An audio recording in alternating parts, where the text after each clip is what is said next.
Bonjour tout le monde, bienvenue dans ma cuisine kamouraskoise. Je suis en confinement ici depuis le 17 mars, le lendemain de mon anniversaire. J'ai eu 57 ans et c'était bizarre de vivre ça ici, seul, confiné. Mais dois-je vous dire que j'ai jamais fait tant de bouffe de ma vie? Et si on me regarde de côté, on commence à le voir dangereusement. Je suis ici parce qu'on m'a demandé de faire de la poutine avec vous aujourd'hui parce que comme on perd tous un peu la notion du temps, on peut pas se dire, tu sais, la poutine, maintenant c'est la fin de semaine. Moi-même, en ce moment, je sais pas trop quel jour on est. Alors, je me dis, c'est une bonne journée pour de la poutine. Et c'est surtout une bonne façon d'encourager les producteurs et productrices de fromage d'ici, bien sûr. Et le fromage en crotte, doit-on le rappeler, c'est une de nos expressions culturelles les plus caractéristiques au niveau du fromage. On boude souvent, mais il y a toutes ces lettres de noblesse, ce fromage-là. Et je vous en parlerai plus tard tantôt.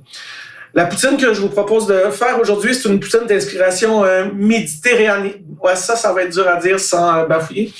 Méditerranéenne, c'est ça. Un peu avec des inspirations de la Méditerranée. C'est une poutine à base de viande d'agneau, parce que j'ai un ami, moi, berger. D'ailleurs, je l'ai appelé la poutine de l'ami berger. Tout est dans tout, à un moment donné. Puis, alors, évidemment, comme dans toute poutine, il y a des frites, il y a du fromage en grains. On le voit, il est ici, il est juste à l'avant-plan. Et l'affaire la plus dure quand on fait de la poutine, c'est de pas manger tout le fromage avant qu'on ait fait la poutine. Et ça, c'est dur. Tantôt, il y avait une montagne sur grosse. Là, ça y va tranquillement redescendre. Alors, ma poêle chauffe trop. C'est tellement foncé, là. C'est la recette, je vais le dire, c'est la recette de Bob le chef que j'ai pimpé un peu. Mais ce qui est merveilleux avec cette sauce-là, c'est que ça n'a rien à voir avec une sauce à poutine, là. C'est une sauce à poutine, oui, mais il y a du clou de girofle, il y a du cumin, il y a vraiment beaucoup de profondeur. Et c'est, pour moi, la meilleure sauce à poutine au monde. Alors ça, ma sauce est faite déjà. Ça, c'est parce qu'on n'en a pas 20 ans là, pour faire ça ici en ce moment. Attends, j'en mettrai dans mon bain. C'est incroyable. OK. Ma sauce est faite.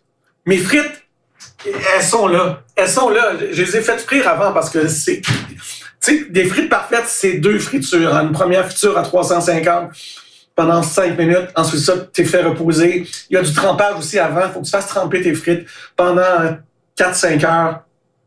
Ensuite, première cuisson. Ensuite, deuxième cuisson à 375. C'est tout fait. Mes frites sont là. Elles sont dans le four. Je vais vous les montrer tantôt. Elles sont tellement belles.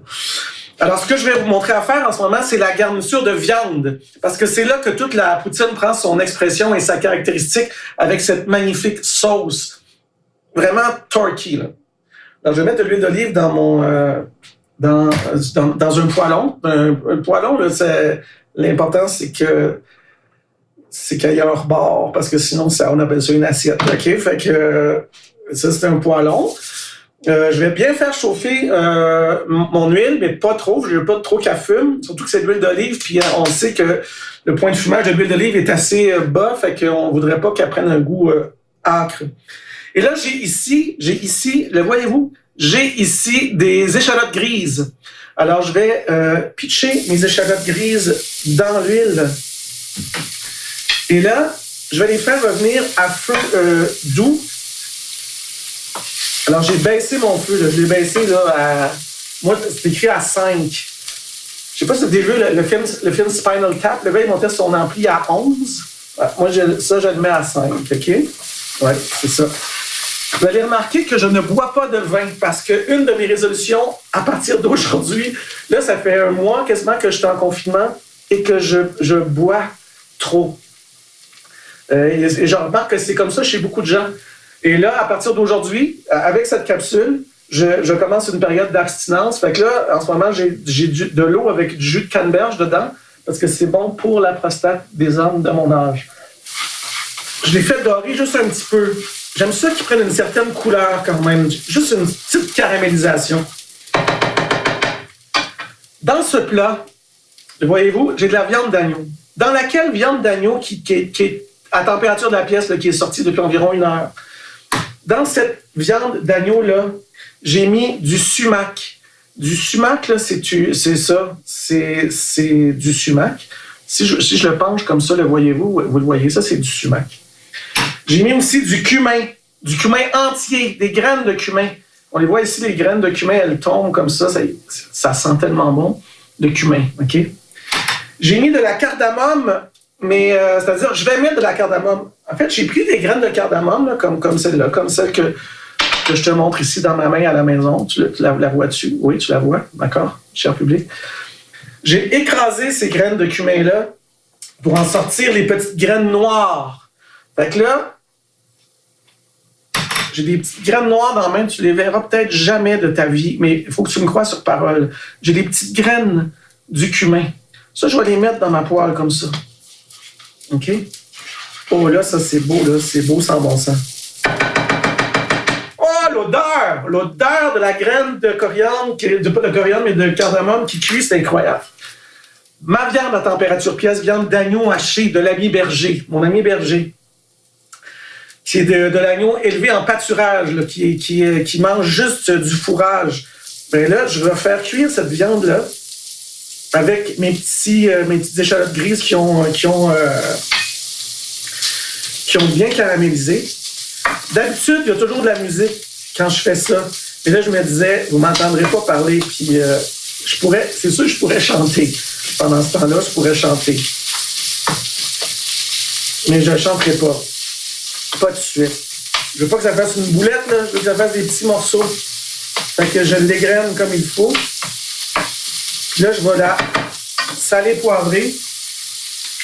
Ça, c'est du poivre. Dans une magnifique poivrière d'un artisan. Je peux te le nommer, cet artisan-là. Il s'appelle Stéphane Aymon. Il est extraordinaire. Fait que, salé poivré. Ah, j'ai une petite whiff. Qu'est-ce que je fais de mes journées? Mes amis, ce que je fais en ce moment, là, je le fais à la journée longue. C'est-à-dire que depuis que je suis en confinement, je parle tout seul. Je vis seul avec mon chien, qui n'est pas là, qui est couché, qui est tanné de m'entendre parler. Et tout ce que je fais de ma journée, je le commente. Fait que quand je fais à manger, je fais exactement ce que je fais en ce moment. Je fais, hey, OK, je vais mettre un petit peu de sel, un petit peu de poivre. Là, je vais m'égrener ça vraiment comme il faut parce que je ne veux pas que ça fasse une boulette. Puis là, là, il faudrait que j'aille aux toilettes. Hey, je me suis bien lavé les mains. Oui, je me suis lavé les mains tellement plusieurs fois. Mais je suis confiné à tout seul. Quand même que je double des près 8 fois ici, il y a juste moi qui vais manger ça. Fait que ça, c'est la joie du confinement. Je peux double dipper en masse. Alors, tout ce que je fais de mes journées, là, c'est faire de la bouffe. J'en donne le 7/8e, cela dit. J'ai des amis ici dans ma tribu kamouraskoise à qui je vais porter de la bouffe. Presque aux 2 jours ou aux 3 jours. Fait que le 7/8e de la bouffe que je fais, je la donne à ma communauté. Mais cette poutine-là, c'est juste moi qui vais en manger. Parce que de la poutine, ça se partage pas vraiment. C'est un plaisir solitaire. C'est comme chacun sa poutine. C'est ça, c'est comme ça. Il y a comme une loi non écrite par rapport à la poutine. OK, là maintenant, quand j'ai atteint une belle cuisson et une belle coloration, ici, j'ai de la sauce tomate. Est-ce que tu le vois, public, la sauce tomate? Qu'attends, si je le penche trop, et tu vois qu'il y a du rouge, hein? C'est ça, c'est pas du ketchup, c'est de la sauce tomate. Je vais mettre la sauce tomate dans la viande. Et un petit peu de bouillon de poulet qui me restait ici. Bouillon de poulet maison. Alors là, je vais rajouter ça là-dedans.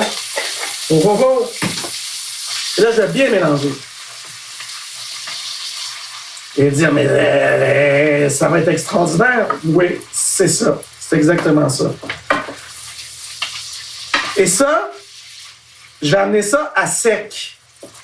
Mais ce qui est fantastique dans la vie, là, dans la vie de la télé, c'est que j'en ai ici de la traite. Oh, je suis parti, je me revoilà. Fait que ça, je vais le laisser sur un autre rond. Puis je vais l'amener à sec. Mais là, j'en ai une ici. J'en ai de la viande. Elle est prête. Elle est toute prête. Fait que là, dans les faits, je serais pratiquement prêt à monter ma poutine. Fait que c'est ça que je vais faire. Pendant que ça continue à bouillir. Puis ça, je vais me garder ça pour moi plus tard, tu sais. Voilà. Fait que là, l'idée de cette poutine-là, c'est d'abord de bien la présenter. J'ai pris un très, très beau bol que j'ai acheté dans un magasin. d'un autre pays. Dans le temps où on pouvait voyager, là, c'est ça. Bon. Là, ici, je ne vais pas me brûler, je vais prendre mes petites mitaines quand même. J'ai mes frites. Oh là là! Qu'elles sont fantastiques! J'ai mes frites. Tu vas voir, je les ai mises sur un papier essuie-tout. Oh oh! J'ai des frites! Le vois-tu? Vois-tu mes frites? Bon, tantôt, je vais aller chercher mon appareil et puis je vais faire un top shot. Je vais faire un beauty shot de tout ça à la fin. Tu sais, je vais t'envoyer ce qu'on appelle un beauty shot dans notre métier. Là, maintenant, c'est là que tout devient extraordinaire.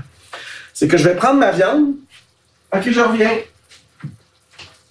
Et là, je vais mettre ma viande sur le top. C'est comme long en arrière, court sur le top. Hein? C'est comme une coupe longueuil de poutine. Tu mets ça sur le top.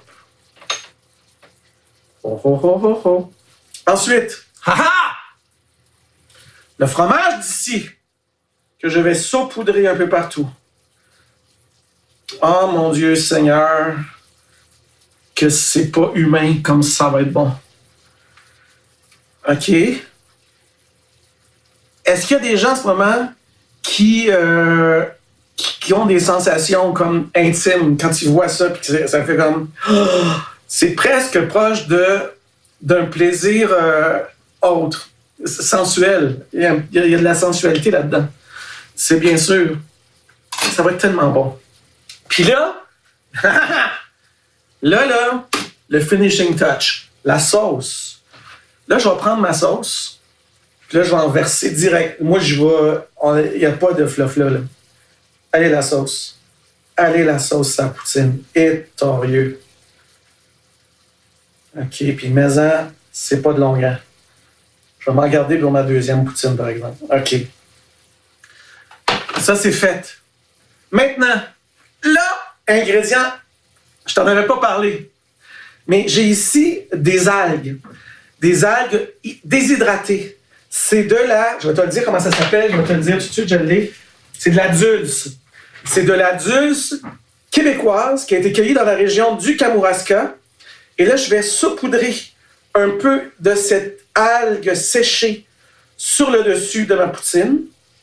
Oh, tu te dis, mais il est malade mental. Oui, ça fait 1 mois que je suis en confinement. Ça fait 1 mois que je parle tout seul. C'est sûr que les fils se touchent un peu. Voilà, un petit peu de ça. Et là, pour tout terminer, je vais râper un petit peu de zeste de citron là-dessus. Tu vas dire, mais pourquoi tu fais ça? Je vais dire, mets-toi de tes affaires. Dis merci quand tu vas y goûter. C'est ça que je vais te dire. La poutine de l'ami Berger est terminée. Avant d'y goûter, je vais aller fermer mon appareil. Je vais prendre une photo. Puis je vais revenir vous voir pour y goûter. OK, on fait ça? On fait ça. Bougez pas. OK, je reviens. Fait que merci à la terre pour les pommes de terre. Merci aux champs qui nourrissent les agneaux. Merci aux gens qui nous nourrissent, aux gens qui ont fait pousser ces patates-là, aux fromagers puis fromagères du Québec qui font des fromages d'exception. Et le fromage en crotte en est une des expressions les plus populaires dans le sens noble du terme. Et vous savez, il y a bientôt un livre qui va paraître sur, justement, juste sur le fromage en grains, écrit par Pascal Lévesque, et dont j'ai fait la préface. Alors, vous checkerez ça. Là, vous me dites, ben oui, mais arrête de parler, puis goûte-la, ta poutine. Mais c'est bon quand la sauce a quand même un peu imbibé. Fait que, OK, go. Là, c'est des frites maison.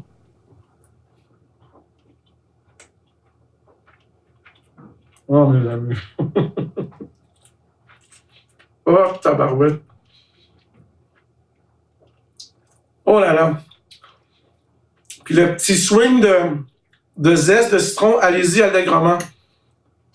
Vous auriez pu mettre aussi du persil plat haché. J'en voulais. Il n'avait plus. Il n'avait plus à l'épicerie. Il y a des affaires qui manquent en ce moment. Puis de la levure, puis du persil plat, ça a l'air. Papier de toilette, finalement, ça, tout est réglé. Ça s'est calmé. Je vais y goûter encore juste pour confirmer que c'est bien bon.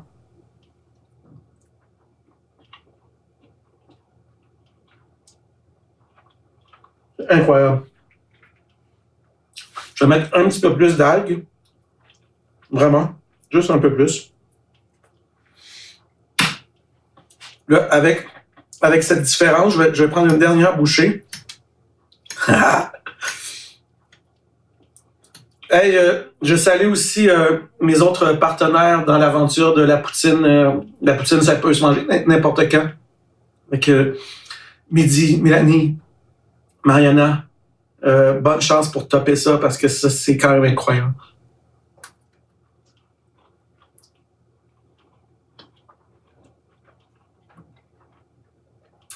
Merci, fromage d'ici, pour me procurer tant de plaisir.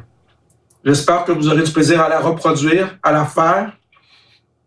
Je ne sais pas si la recette va être disponible sur un support quelconque, mais sinon, vous avez vu, c'est quand même relativement simple.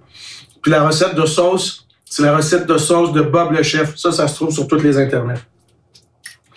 Merci à vous. Bon appétit. Bonne poutine. Lundi, mardi, mercredi, jeudi, pas tous les jours, mais n'importe quel jour. Et moi, ça va être aujourd'hui. Et c'est pas fini. Bye.